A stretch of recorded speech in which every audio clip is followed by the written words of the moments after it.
I'm going to go ahead and confess, it's going to be really hard for me to stand behind a podium. Okay, I have ADHD, I never stand behind a podium, and I just kind of started to cry when I saw a wire connected to this microphone. You better do it because I just do too many things. The true story, when I was in kindergarten in Catholic school, my teacher tied me to the chair. Okay, it's a true story. Tied me to the chair. I do not recommend, with our attorneys in the room, I would think that they would advise our teachers not to do that. But it really didn't stop me. All I did was hop around in the chair, tied. And all of my staff and all of our staff who are here, and thank you so much. It's really my blessing to be here. I want you to know that. Thank you for saying that I'm a blessing to the county, but to be truthful, you are a blessing to me. And the reason you are a blessing to me is for the first time in my 38-year career, I believe the stars are aligned to do transformational things in education that not just will be noticed in the state of South Carolina, but will be noticed throughout the country and even world. And we have the capacity, the intellectual capacity, we have the dreamers, we have a young, professional, vibrant school board. I know superintendents are supposed to say that, but I mean it. And I'll tell you some of the ugly stories about some of the past at cocktail parties, but we have a lot of good leadership, great leadership. Yes, we took a sucker punch. We've got some more financial pain to go through. But we're not going to dwell on that. We're going to dwell on what we can do, what we have done and what we can do. And I want to say this, before Eddie Ingram ever thought of coming to Berkeley County, you were already doing a lot of great things. But now, I encourage us to have the courage to step back, evaluate how we have taught our kids historically, and how we need to fundamentally transform that kindergarten through 12th grade experience into something that will help our kids be successful for their future, not my past. For the first time in human history, 4 generations of people are working side by side. Human knowledge is doubling every year. By 2020, 40% of the jobs in the United States will be temporary contract, multi-week, multi-month contract jobs without pension systems.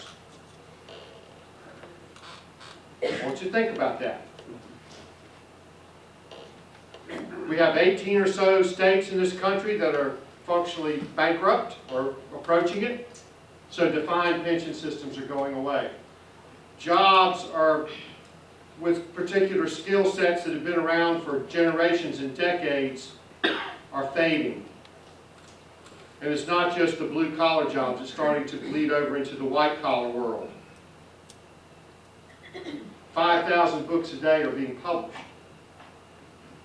It took 38 years for 50 million people in the world to get a radio. It took about 12 years for 50 million people in the world to get a television set. And I'm one of those folks that can actually remember when my family bought its first color television set when I was a senior in high school. I remember the first color television set in the neighborhood. It only took 2 years for 50 million people to have access to the internet.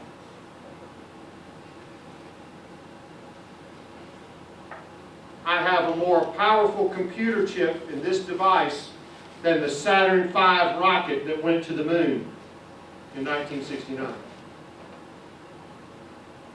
I have greater access to information than the Library of Congress. right here with a good internet connection. So it's not so much about memorizing things, and yes, we have to have core knowledge, but it's about taking a new piece of information and using it to solve a complex problem. Some of the professions that are becoming extinct. Some are lower level, parking lot attendants, bank tellers, travel agents. When's the last time you talked to a travel agent? And it's starting to bleed over into white-collar professions. The tax prep industry. H&R Block is using Watson, the IBM computer, to prepare taxes. Even in the professions of law and medicine, I was talking with Representative Davis about telehealth that we'll be piloting sometime this fall through MUSC, where we can, and I can do that now. I could actually pay a little fee and type into the computer and access my doctor, and she can, I don't have to call and say, I've got the crud, can I come in? And I go in and she says, yes, you got the crud, here's an antibiotic. I can now, for convenience sake, do that, yes. We have artificial intelligence now that can actually begin to create original pieces of art. Not programmed in, but create. So our youth, they're going to have to leverage artificial intelligence to be able to collaborate. When you think of people who have lost their jobs, how many of you know someone who lost their job in the last 5 years in your professions? Go ahead, raise your hand. How many of you, do everybody know someone who's lost their job? Maybe, maybe not. How many of you know that they've lost their job basically because they couldn't get along with other people? Not because they didn't have the technical competence, but they couldn't get along with other people. Pretty significant, isn't it? At our teacher forum earlier in July, we had an esteemed business panel that came and talked to our teachers. They emphasized the soft skills. And what they did, what they were saying to us, and it was confirmed today because I couldn't stay for that portion. I did a little speak and had to go on. But the business partners were telling us we need graduates who are not afraid to fail. Now think about your schooling. It was a culture where sometimes we did whatever we needed to do to avoid failure. So when kids sign up for their class schedules, traditionally, in high school, kids will look to sign up for teachers, not subjects. And if you're going to be truthful, many of us probably avoided certain professors in college for a various number of reasons. Any of you guilty of that? I am. Josh, you're guilty of that? Right. I get it. My own 23-year-old daughter would come home and tell me in her Calculus 3 class at North Carolina State, saying, this guy just doesn't know how to teach, Daddy. He just does not know how to teach. So I think we have to shift the culture in our education system so that innovation is absolutely impossible without failure. So we absolutely have to change almost everything. Building a school district from the ground up. Not just from the policies and the procedures and the transparency with financial management, which we've made great strides in the past couple of years there. We've got a long way to go, but we've got a great team in place to right that ship.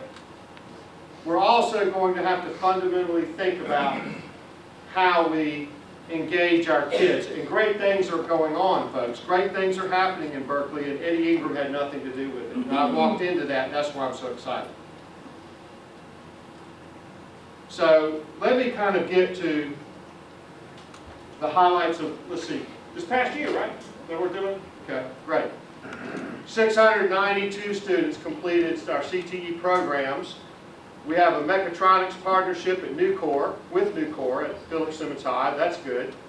We have approval for the first dental assistant or dental hygiene program in the state at Berkeley High School. That's going to be a great program. We have a partnership with Volvo for intermediate manufacturing courses. In other words, second semester we're going to be able to offer the lean manufacturing certificate at the high school level.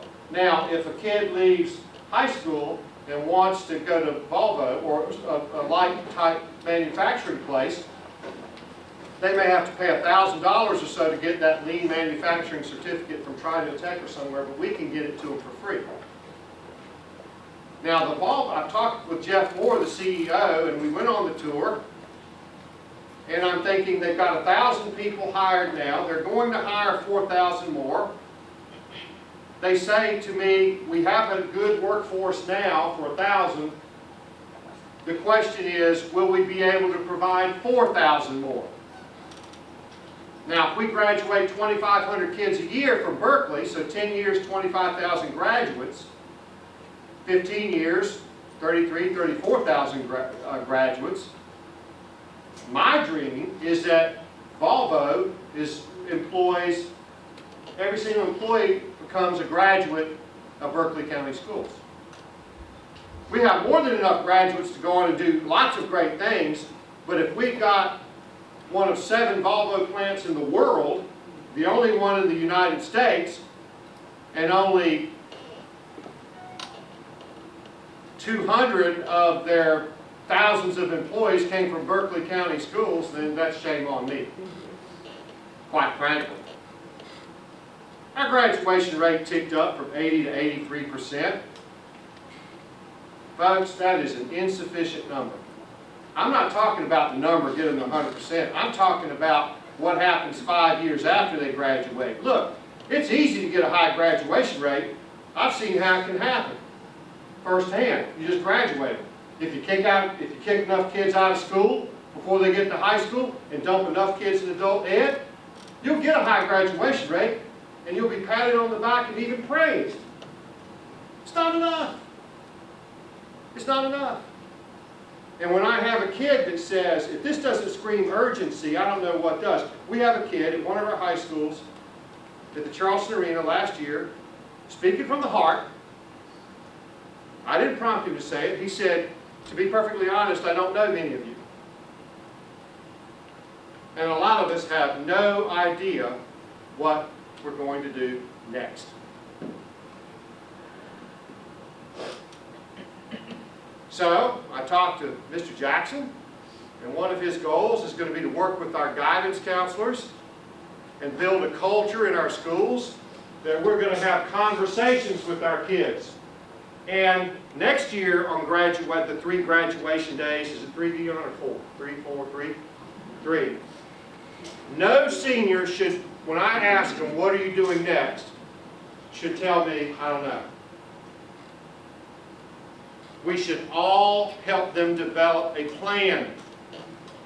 Not every kid has the advantage of great parenting at home. So we have to be in loco parentis. But again, great plans. So we did get our increase in graduation rate. We got almost $50 million in academic and athletic scholarships. That's good. We were celebrated, our kids were celebrated for achievements in fine arts, National Beta Club, state athletic titles, etc. Berkeley Middle, recognized as a unified banner school for demonstrating commitment to inclusion. It's very special to me. I have an older brother who is on the Asperger's scale and has the social skills of someone about 18. He's older than I am, he's 65 years old, but he has a master's degree in nuclear engineering from North Carolina State. And if you remember that little thing about 3 Mile Island, some of you are either history buffs or old enough to remember that, he was one of the experts that helped fix that.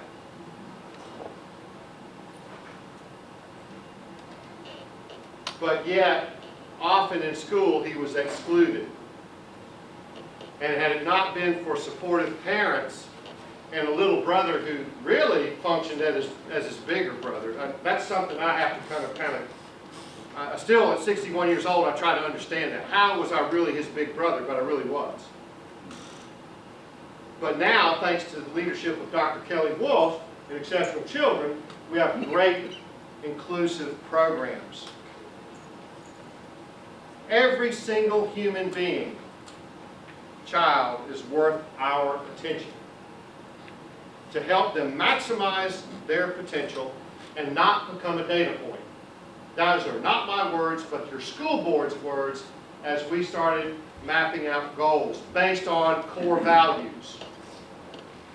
And see, we're going to engage you and invite virtually everybody in this room to participate in that this fall. I'll get more to that later. We have realigned our finance department. We have a new chief financial officer and an internal auditor. So we now, for the first time, I think, in the recent history of Berkeley County schools anyway, have a system of checks and balances. But when you have only one person minding the store for a long time, it allows for mischief. And then mischief turns to more mischief and multiplies into outright criminal activity. And thanks be to our legal team who's, because they love Berkeley County, are aggressively seeking restitution. And that's something that's going to keep them busy for a long time, but I'm very heartwarmed that there's that commitment to do that, to right a wrong. We've hired an OSHA safety manager. We call him Safety Steve. He's in Aruba. He has already been able to effectively deny 4 workers' comp claims. I'm sure this will surprise you, but some people will try to get hurt on purpose. You ever? I'm just teasing. But if you don't have a system that checks that, you're going to have some of that. We've already earned that salary back. That's an investment, not another expenditure. And we think that we're going to be able to do even better in the future. So we are working this year on more of a portfolio strategic plan where we will be aligning our budget to the plan. And you will play an important part in that. So we have a 5-year, thanks to the work of Tony Parker and his group, former superintendent who's now in the private side of things.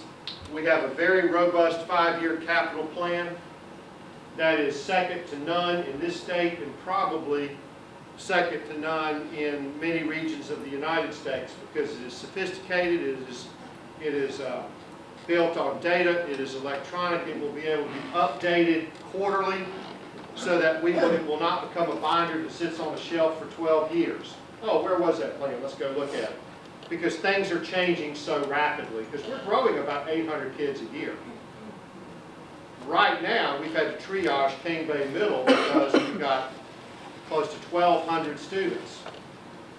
We're not going to be able to build fast enough, so we have to figure out how we're going to manage that till we can get some more facilities.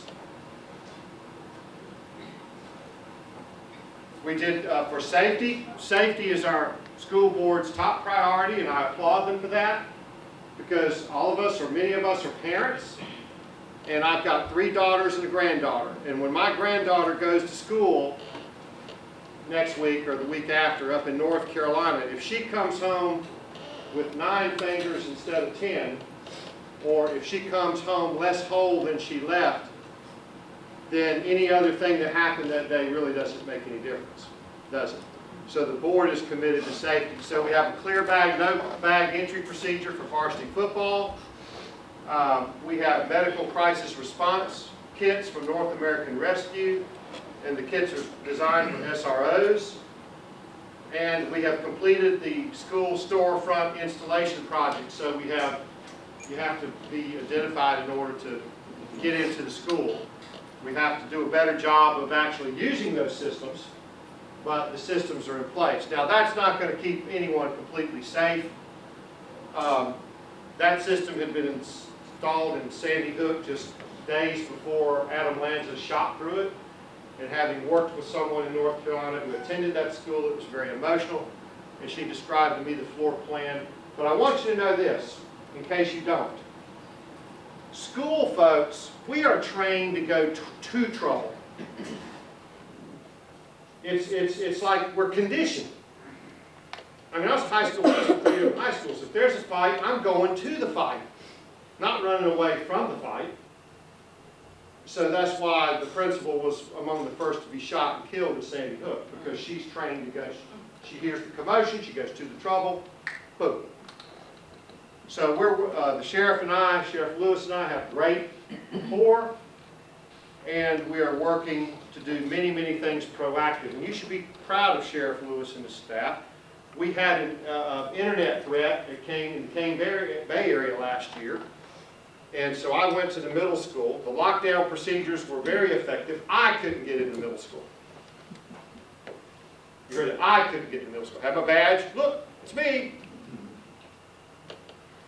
Good. Procedure's working.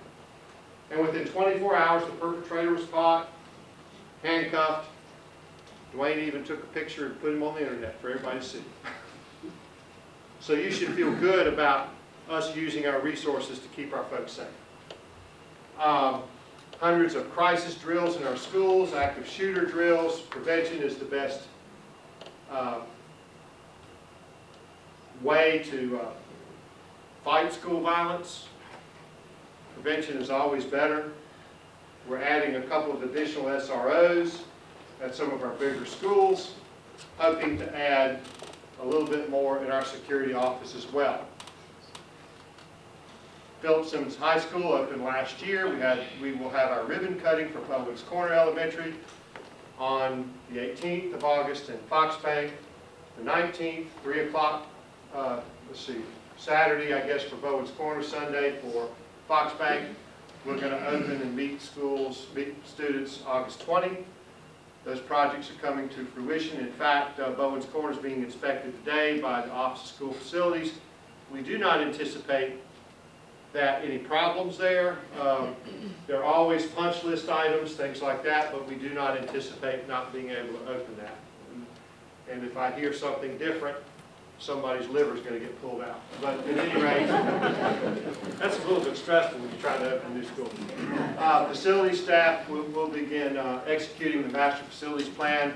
We're going to be meeting, hopefully, in September with Harding, Parker and Associates, and the board will be discussing the implementation of the plan, including the funding.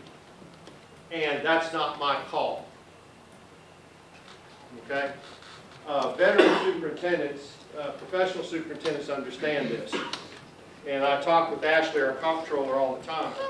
We give as many options as we can to our community and our leaders and our board, but it's ultimately the decision of the board to decide how to use our resources.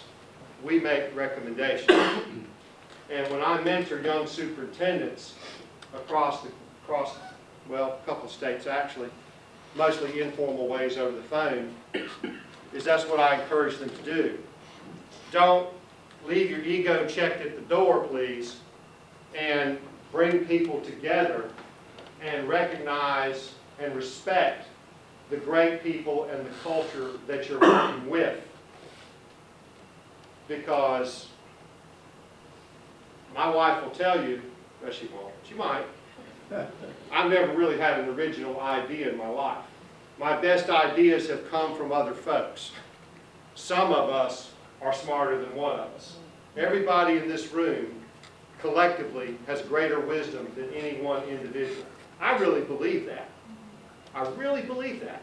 So, leadership is not about position power telling minions what to do. It is about unhitching the creativity and the talent that we have in the organization to do greater things. And that's where we're working on our capital maintenance department right now to unhitch some really great folks who've been tied to a post for a couple of years.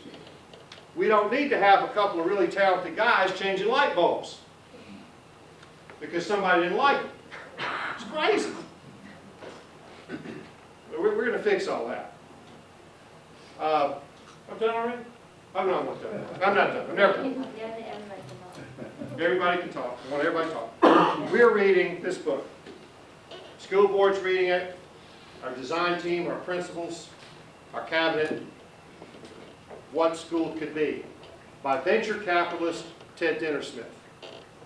And Ted Dintersmith is, he and Tony Wagner, Harvard professor, sponsored a documentary in 2015 called Most Likely to Succeed, based on a charter school in San Diego, California, High Tech High. I've never been there myself.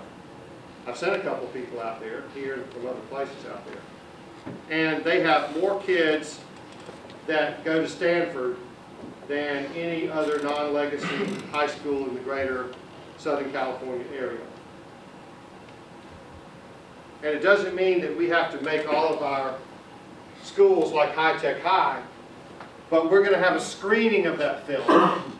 It's going to be an invite only, and we're going to deliberately invite you in this room and other business leaders, our cabinet, our business cabinet, our elected officials, and we're also going to have a panel of 12 of our seniors, 10 or 12 of our seniors, and we're going to have a discussion afterwards.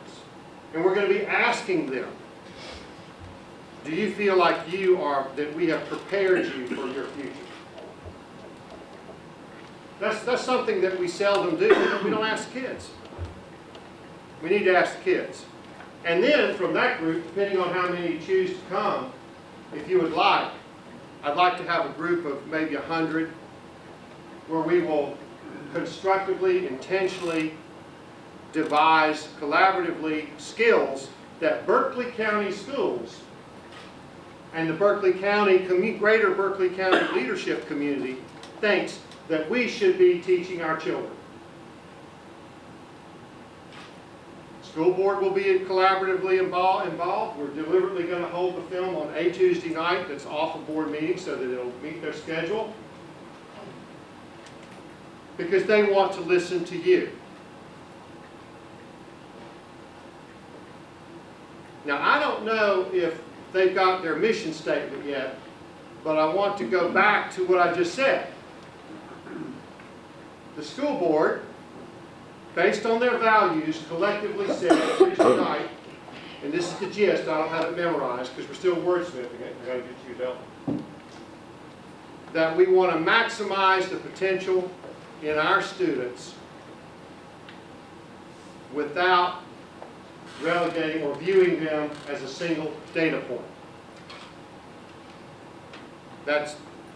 And I see that as a direction, permission, and even cover to do transformational things. Okay? So that's what's coming next. It was really just luck of the draw. We happened to sit in a webinar with Ted Dintersmith yesterday as he discussed this book. I had no idea that webinar was coming until after we had purchased this book, so that was kind of a flying luck thing. But there are those interesting statistics and the pace of change.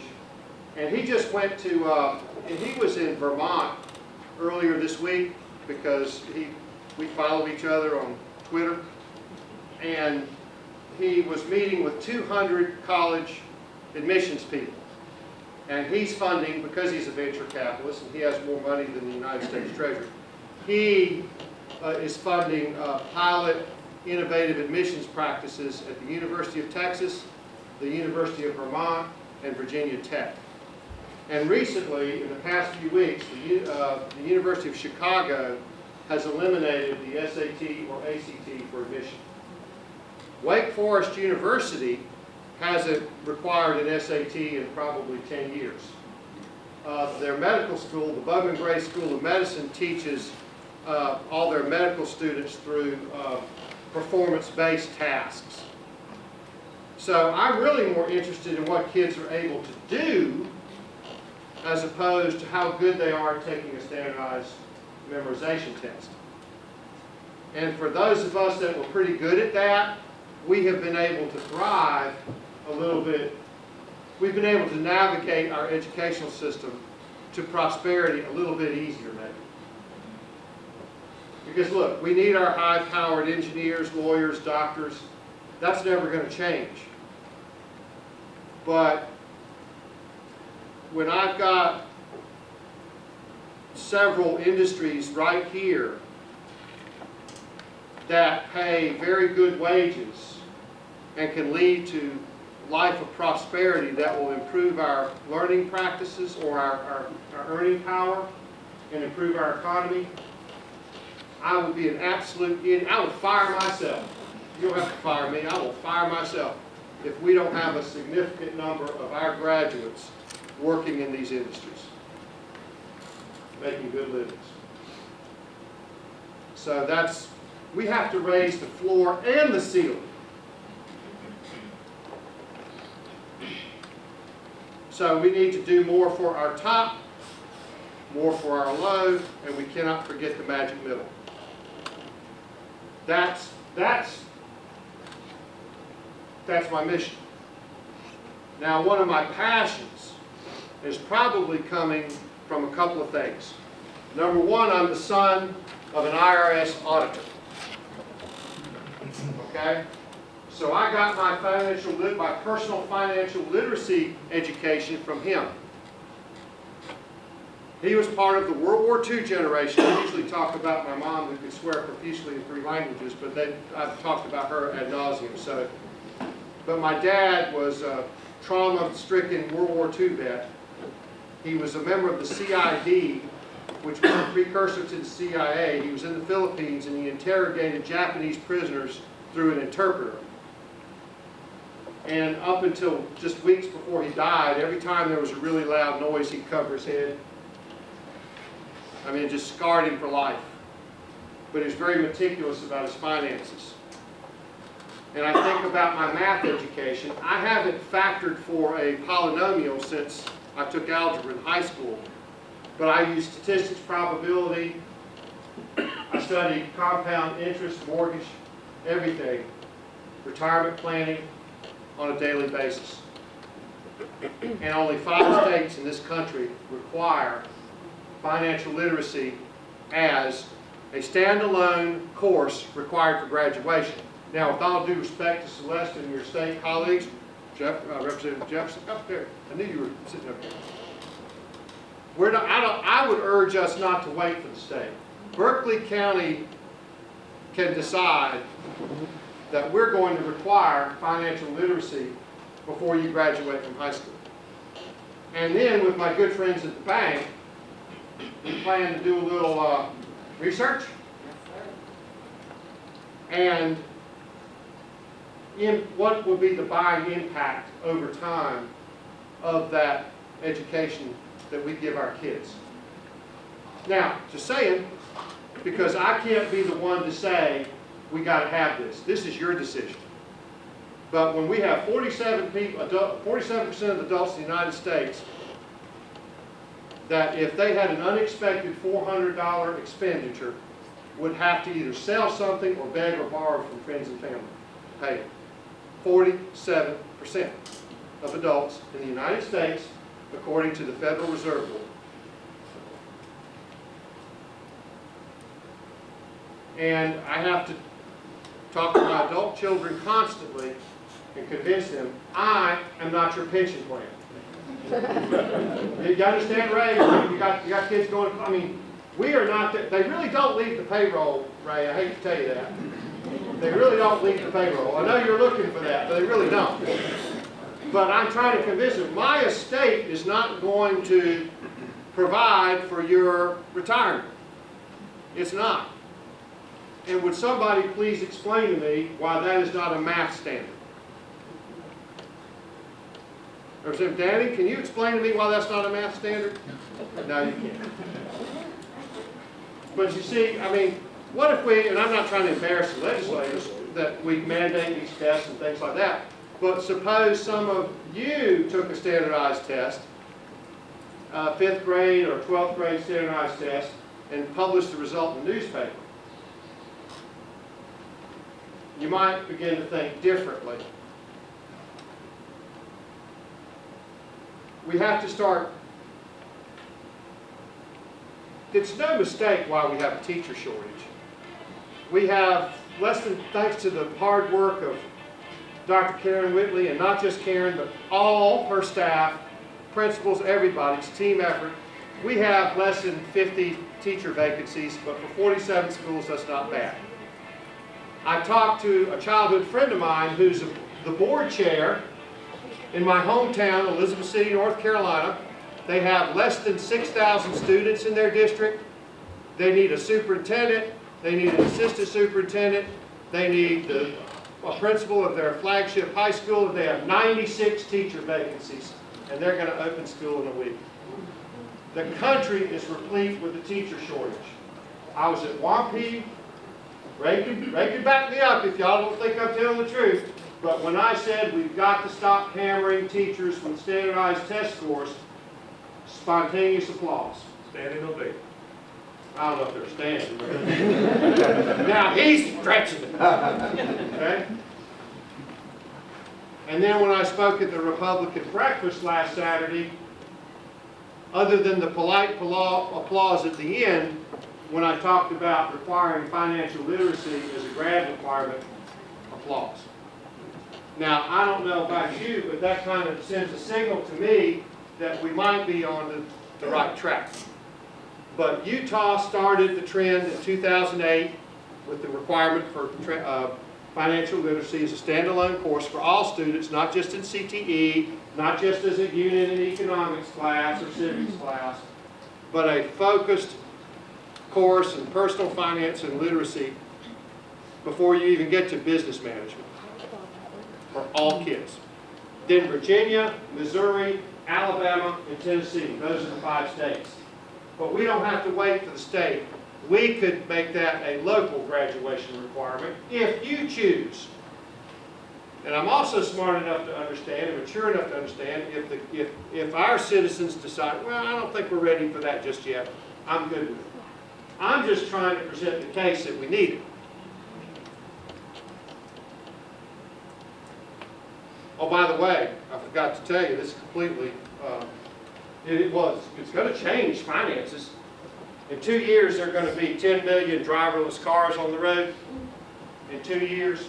Now, don't get too excited about that. There are 4.5 billion cars on the road now in the world, so 10 million is a drop in the bucket. However, that's going to greatly reduce accidents. It's going to revolutionize the auto insurance industry, car makers, the whole 9 yards. The problem is, it's exponentially increasing in speed. And I'm not really sure how we're going to get our minds around the pace of the change, because we've never experienced it before. But we're going to experience it firsthand in this area. Why? Because we have the infrastructure in terms of our business communities, because the greater Charleston area is the #1 destination city in the United States. We're going to be experiencing that change much faster than my hometown of Elizabeth City, North Carolina. But they are feeling the effects in the profession. So how they approach it is going to have to be vastly different. But I care about them, and I'll help them as much as I can for free over the phone, because I care about my friends that I went to school with and grew up with and still live with. So with that, questions, comments, interactions? I promise you I'll never embarrass you publicly with my personal behavior. I promise you that I will be honest. I promise you that I'll never knowingly do anything illegal, immoral, or unethical. This old guy was born in the Dismal Swamp in North Carolina. I mean, I don't know. My mom used to say, son, you're better than no one, but you're as good as anyone. And I've really tried to live by that creed. I'm just as comfortable talking to the person that's working. And I have an open door policy. And I mean this. I want our central services folks to be truly service oriented. The part-time custodian can come to my office, or the CEO of Volta. It doesn't matter. No one's going to have to go through 10 different people to get to talk to me. That's just how I believe we should be. And that comes from my core value of what I was taught by my mom. So that's me. Questions or comments or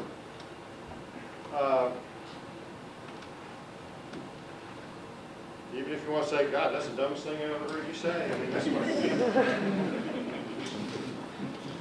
Yes, sir. Dr. Ingram, I'd like to go back to the security piece. Mm-hmm. You said that's the most important thing, that we keep the students and faculty safe.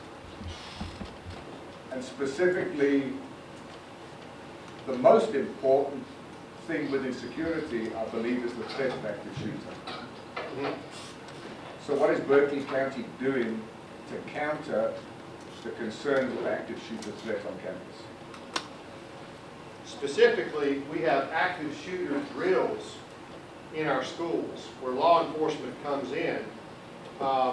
Just as an example, we even had our teachers at I don't remember if it was administrative in-service or which day it was. It was in-service where there was a blank rounds of fire fired at the school so that our teachers would learn to recognize what a shot in a building would sound like. That's number one. Because a lot of times when these shootings happen, there's this hesitation. You're not sure what's going on. And while you can't make that perfect, you try to simulate it as much as you can. And training has changed. In Columbine, I was a high school principal when that tragedy occurred. We trained our kids to hide and cover and that kind of thing. But in the library at Columbine, across the back wall, there were 5 exits to outside doors. And if folks had just run out, that might have been better. So training has evolved over the years in response to it. I do not disagree that we probably need uniformed officers in all of our schools. We don't have them. It is a cost. It is not for me to say how. I'm not one to whine about money. I'm one to take the resources we have and maximize what we do with them. We do some things that, quite frankly, we don't tell anybody. And I wish I could be more specific because I think you would be impressed. But if I tell you,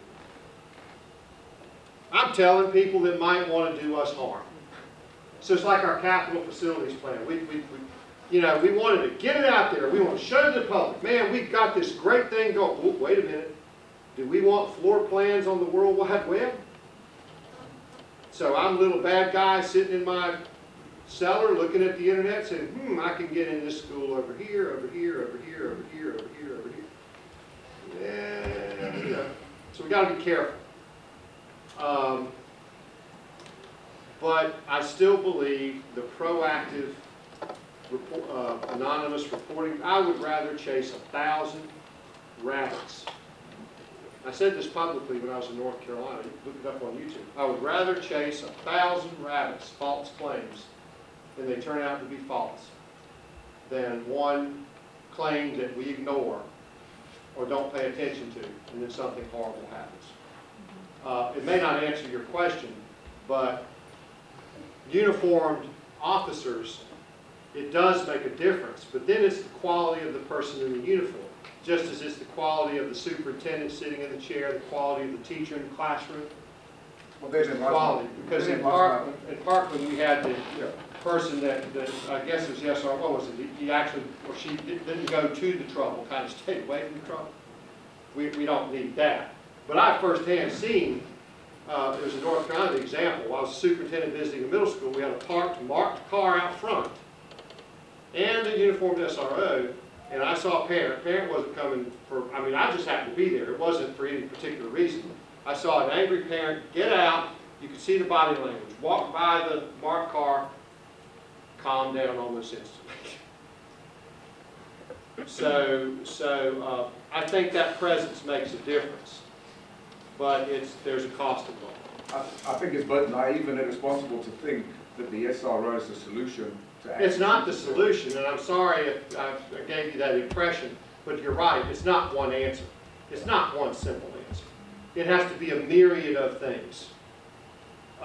Monitoring systems, sophisticated communication systems for prevention as well as response. So you're right, it is naive to think that that alone is the answer, but it could be a partial answer.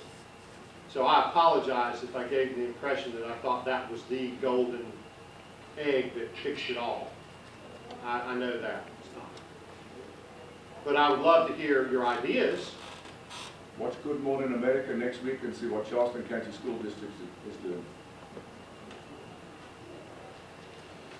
We're following that. Yeah. We are. Grant? Other questions, comments? Yes, sir. Dr. Ingram, in past appearances, having been a school board member many years ago, teachers who were in the public schools, the requirements were a lot greater for public school teachers than private school teachers. I don't know that you're able to answer this. Maybe I should be asking this question to someone at the college level. But comparatively speaking, do you find that that children who are entering or about to graduate from public schools versus private schools, is there a comparison in the grade level? Are they doing better? Are public school kids doing better than those kids that graduate from private schools? It's not a simple answer. Like the school safety issue, it's not a simple answer. It's a myriad of things. But if you talk about, depends on the measures you use.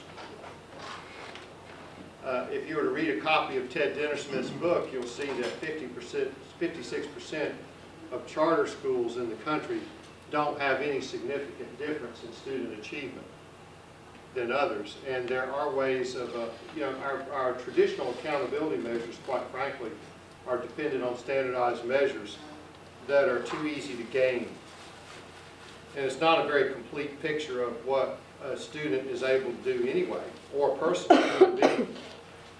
There are high-stakes professions where standardized tests do mean the difference between licenses and no licenses and those kinds of things. And I think that will always be there, at least in my lifetime. But right now, the standard test and measure accountability systems that are in this state and in many other states, they are really dependent on zip code, quite frankly. They're tied to poverty rates and things of that nature. Poverty knows no, poverty does not recognize color. Poverty does not recognize creed. It is non-discriminatory. So I think when you say public schools better than private schools, my response is it depends on the measure you're using and believe in to assess that. I just think that standard measures are not sufficient enough. I mean, it's good information. Data is not an enemy. It's how we use it that can become the enemy. If we use it to hammer people out of the profession, then I'm not sure it's very useful. If it's used, because I've always thought, even as a teacher, that when I gave a test was more for me than the kids. That's what I thought.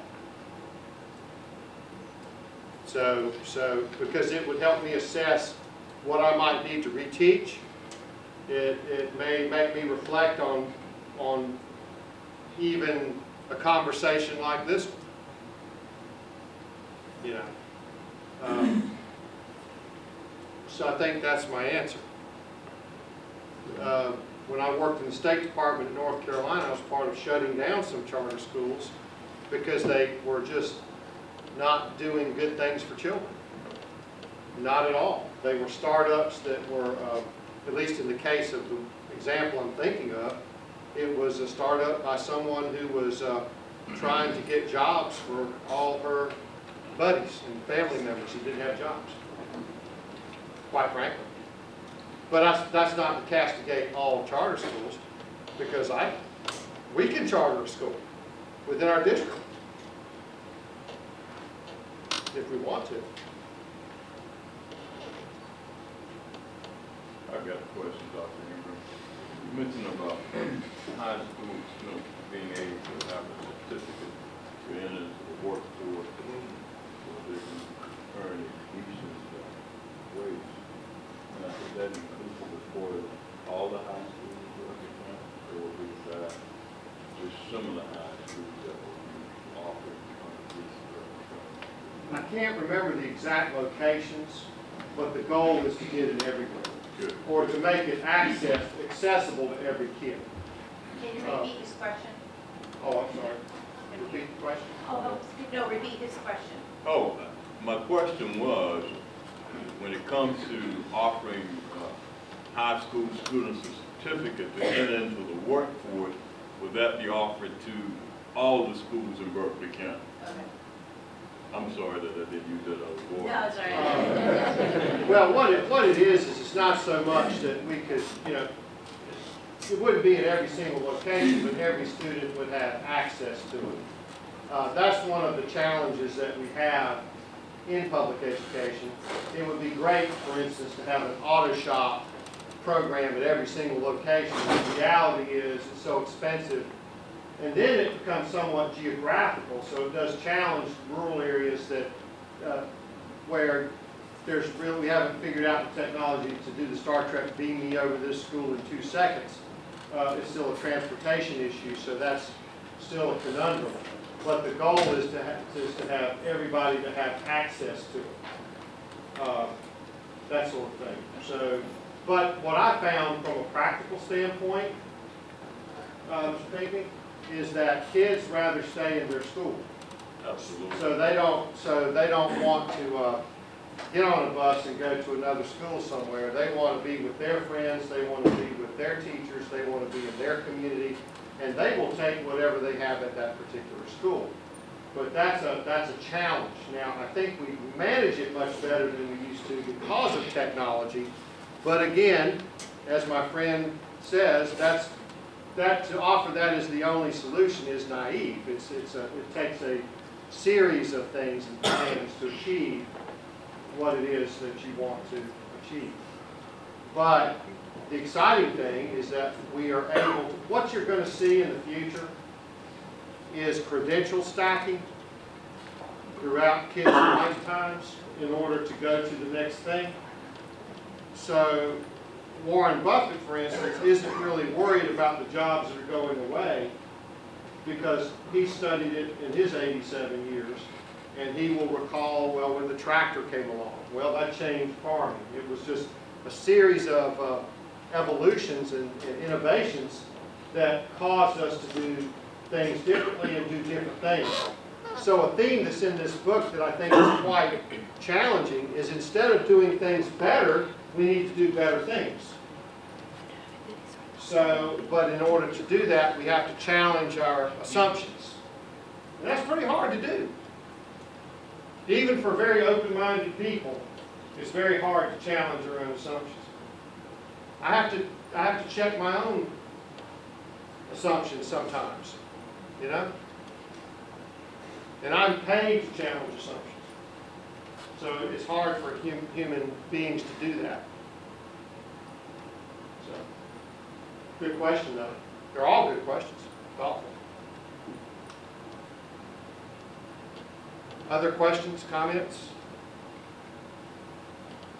So that some of these schools aren't requiring SATs. How do they choose what students to admit? There's no standardized.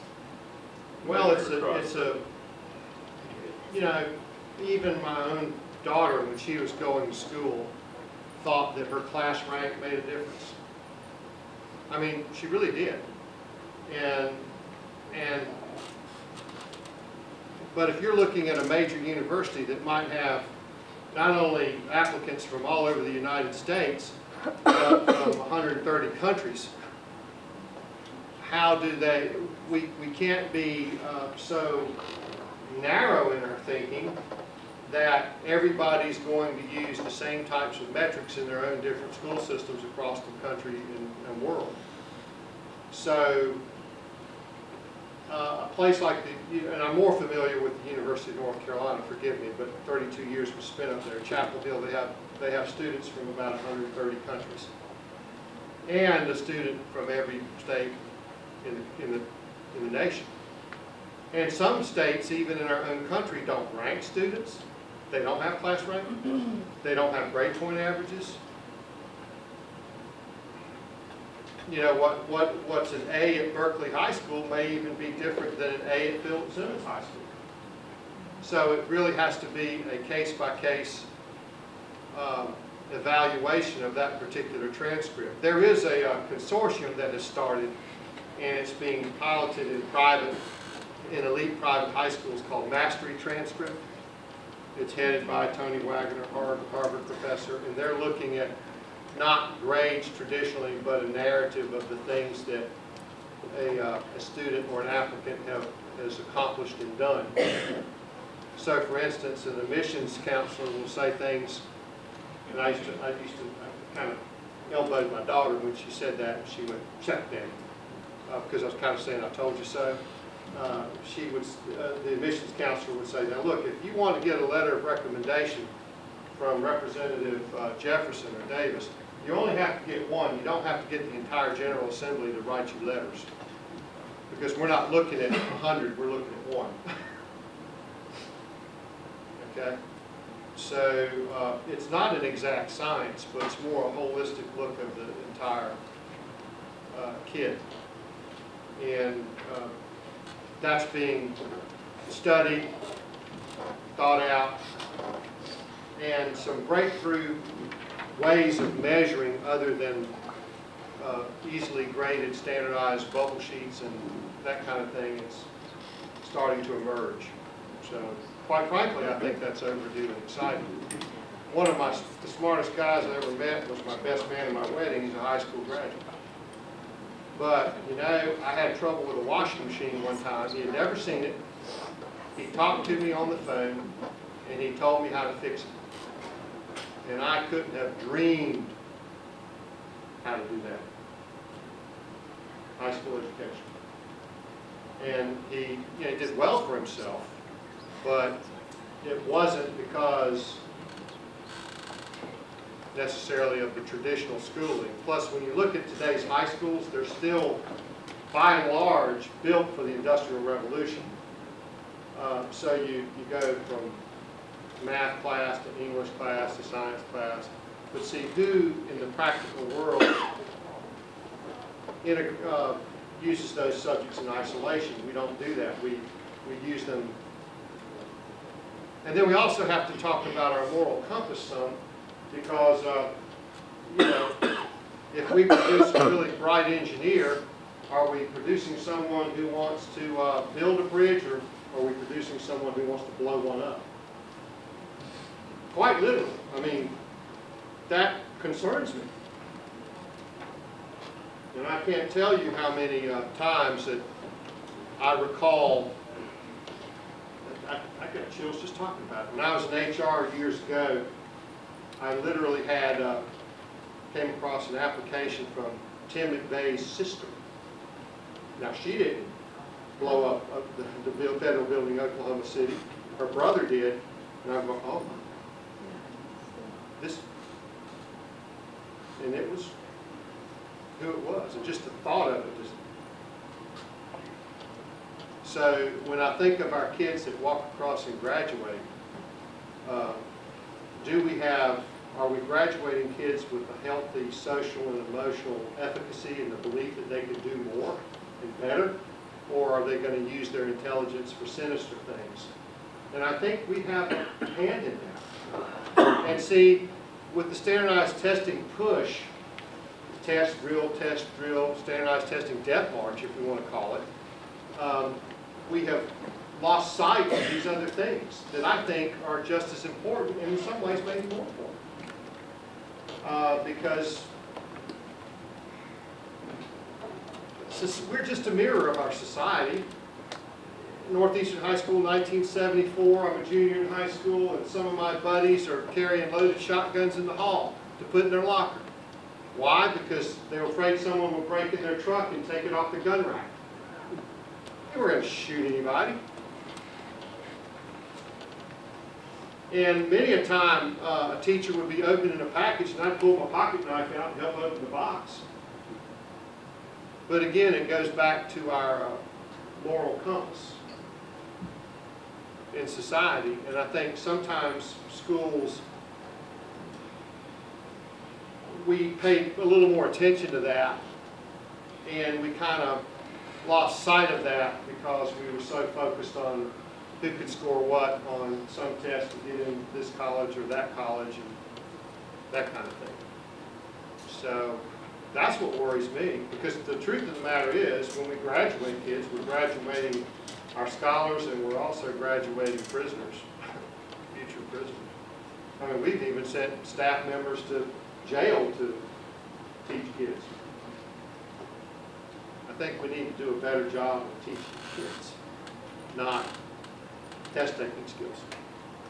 Not that we don't teach test-taking skills, but I don't know that I think we may have a warped sense of how much time we're spending on these things. And the other thing, we only go to school 180 days a year. Japan goes about 240. But it costs money to go more than 180 days a year. And we're stuck on the agri-calendar.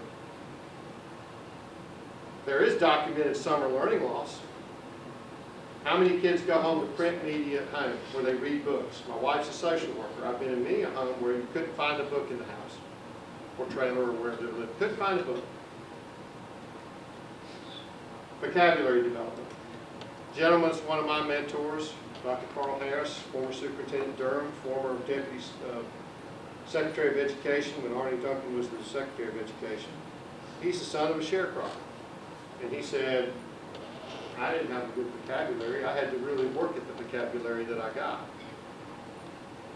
But he had some foundational principles that helped him believe he could do more. And that came from his parents, sharecroppers. So there are those success stories out there. I'm just suggesting that we need to do better things to pay attention to things that matter the most, because sometimes the things that count the most can't be counted. Sometimes the things that count the most can't be counted. So, again, it's just a philosophy. I'm not here to push what I believe on you. I'm here to help facilitate and give and help you develop the educational system that you want for your citizenry and can be proud of. That's why I'm here. Let's give him a huge hand. That's the nicest way I've ever been told to shut up. No, but say this. You have to love the passion. You have